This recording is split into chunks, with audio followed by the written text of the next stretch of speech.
The world began with several primordial beings. First came chaos, then Gaia, earth, and finally Eros, love. From Gaia they came Uranus, heaven, who both created the Titans. Uranus disliked his children and locked them deep within the earth. Gaia, sick of having her children imprisoned, made a great sickle that she gave to her son Kronos. Kronos hid until Uranus came to lie with his mother, then leaped out and sliced off his father's genitals, which fell into the sea. Kronos proceeded to release his fellow Titans from prison, and so the age of the Titans began. Kronos married the Titan Rhea, who gave birth to most of the major gods. Kronos, scared by a prophecy that his children would take his power, imprisoned them as soon as they were born, swallowing them whole. Rhea pleaded to Gaia for help, who, taking pity, hid Zeus after he was born on Mount Ida in Crete. When Kronos came to eat his son, Rhea fed him a stone instead, tricking the Titan. Gaia raised Zeus until he was strong enough to take on his father. The two fought, and upon defeat, Kronos was forced to release Zeus' siblings, starting the war between the gods and the Titans. The war lasted 12 years, until Zeus freed the Cyclops and the 100-handed giant whom Kronos had imprisoned. The Cyclops gifted Zeus his famous thunderbolts, Poseidon his trident, and Hades a heart of darkness, tipping the balance of battle. The Titans, defeated, were thrown into Tartarus, prison deep within the underworld, and so started the reign of the gods. Zeus, Poseidon, and Hades decided to share power, drawing lots to decide where they would rule over. Zeus got the sky, Poseidon the seas, and Hades the dead. Zeus, king of the gods, ruled from his throne on Mount Olympus, home of the immortals, often using the symbols of the thunderbolt and eagle to warn or encourage mortals. Zeus was responsible for all weather changes, from lightning to snow, depending on his mood.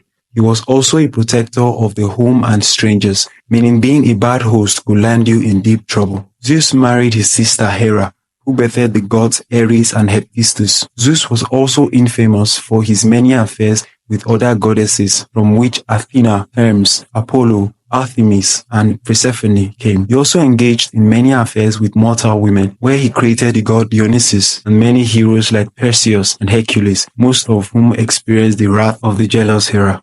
Poseidon, one of the most powerful gods, ruled the sea, created earthquakes, and was the god of horses, much prized in ancient society. He had a place on Mount Olympus, but an even more magnificent one under the sea, where he spent most of his time. Sailors would have to pray to Poseidon and offer sufficient sacrifice, otherwise risk a painful death at sea. It was very unwise to cross Poseidon, as he held a grudge and could not deal out very harsh punishments. In the story of Theseus, the Minotaur, King Minos rules over the island Crete. Every year, he sacrificed his best bull to Poseidon. One year, he withheld his favorite bull, a huge white animal. Poseidon noticed, but instead of punishing Minos directly, he decided to target his wife. He made her fall in love with the bull, which eventually led to the birth of the half-man, half-bull called the Minotaur. Hades, the oldest of the brothers, ruled over the underworld where the spirits of the dead resided. He shared his throne with his wife Persephone, and the two were considered to be the gods of fertility. Underworld had several guardians and trials, making it difficult for the dead and near impossible for the living to enter. The gates were past the deadly river Styx. The only way to enter was to get passage from the ferryman Charon. Charon required payment. And this is the reason why Greek burials included placing coins on the eyes of the deceased. If the soul could not afford to enter, then they are fated to wait on the shores of the Styx forever.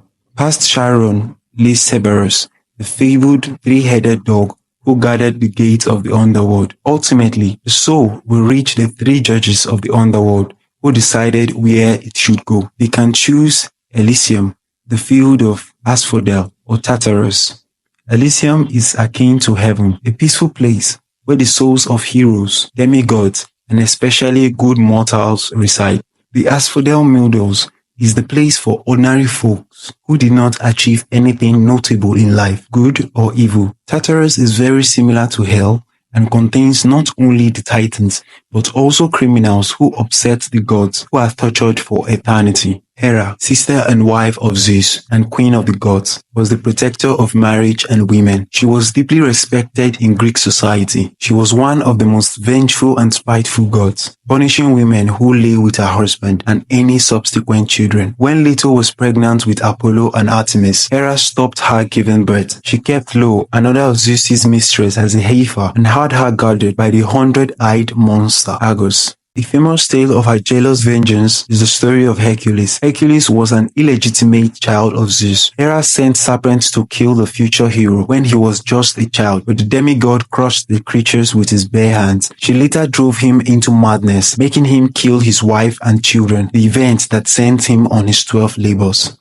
Athena, goddess of wisdom and war, the child of Zeus and Metis, was not born in a conventional way. Zeus received an omen that their children would take the throne from him, and so swallowed Metis while she was pregnant. After this, Zeus began to get a terrible headache, asked the fellow immortal, thought to be the fastest, to split his head open with an axe. Athena was then born from his forehead, jumping out in full battle gear while letting out a war cry. Athena had an infinity of heroics, coming to the aid of heroes like Perseus and Hercules. Her favorite was Odysseus, who she worked hard to keep safe so he could return to his homeland. Athena was highly revered in Athens, which was named after her. She competed with Poseidon for the city, but of whom attempted to give it the best gift. Poseidon struck the ground with his trident, making a stream of water rise up. Athena kicked the earth and caused the first olive tree to emerge. The gods deemed Athena victorious, and the city took her name. Athena was also one of the sacred virgin goddesses, and so, in her honor, a temple built on the Acropolis in Athens was named the Parthenon, which comes from Parthenos, meaning the virgin.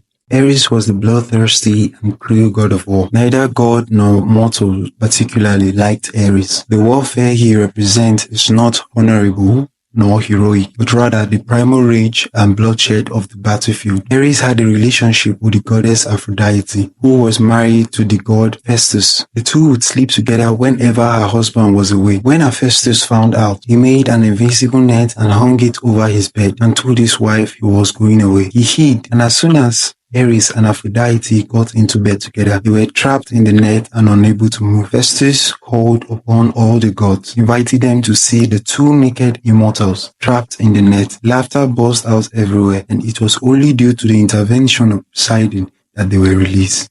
Aphrodite was the goddess of beauty and love, responsible for sexual attraction in both mortal and immortal alike, often using her powers for her amusement. Accounts of her birth vary, with her either being born from the genitals of Uranus or as another illegitimate child of Zeus. Aphrodite had a pivotal role in the Trojan War when Prince Paris of Troy was tasked with giving an apple to the fairest goddess, Hera, Athena, or Aphrodite, each promising him something different in return. Paris chose who promised him the most beautiful woman in the world, Helen. Helen was married to the king of Sparta, Menelaus. Aphrodite put Helen under his spell when Paris came to visit Sparta, making her run away with him. King Menelaus and his brother Agamemnon raised a massive army to go take Helen back from Troy, and so started the Trojan War.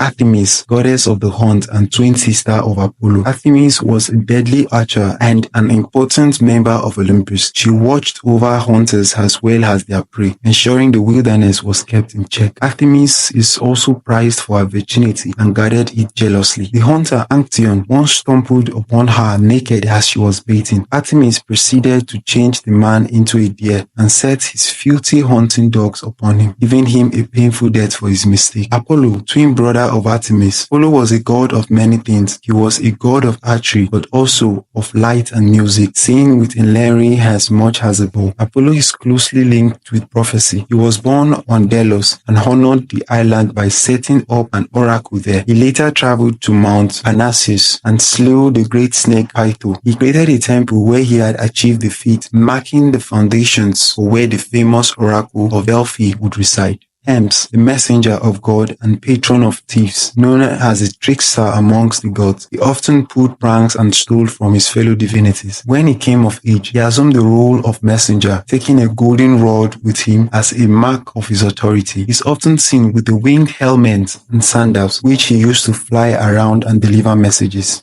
Demeter, the goddess of famine and watcher of the harvest. The one thing she prized more than anything else was her daughter, Persephone. It happened that Hades was also interested in Persephone as he had fallen in love with her. One day, while the girl was picking flowers, he opened up the ground and dragged her down to the underworld. Demeter was distressed when she found out and searched for her daughter for 9 days and nights until the sun god Helios revealed her captor's identity. Demeter locked herself indoors for an entire year, refusing to come out until Persephone was returned. Without the goddess of famine, the world went into famine.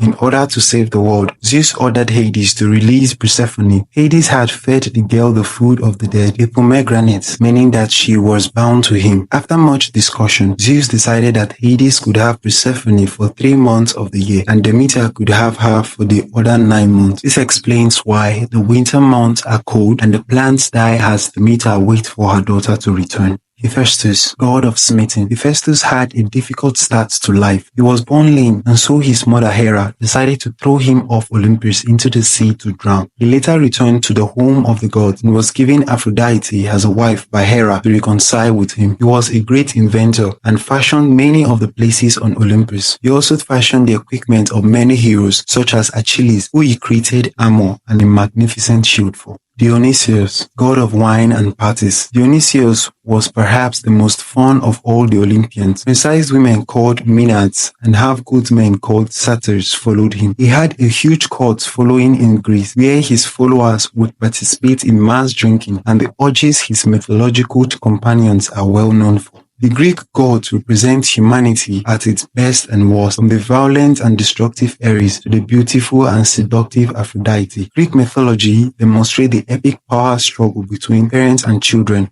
in an endless quest to gain control over the world. Tales passed down from each generation, showing them to be some of the most influential deities in human history that continue to have a significant impact to this day. Thanks for watching. Remember to like and subscribe for more video content like this.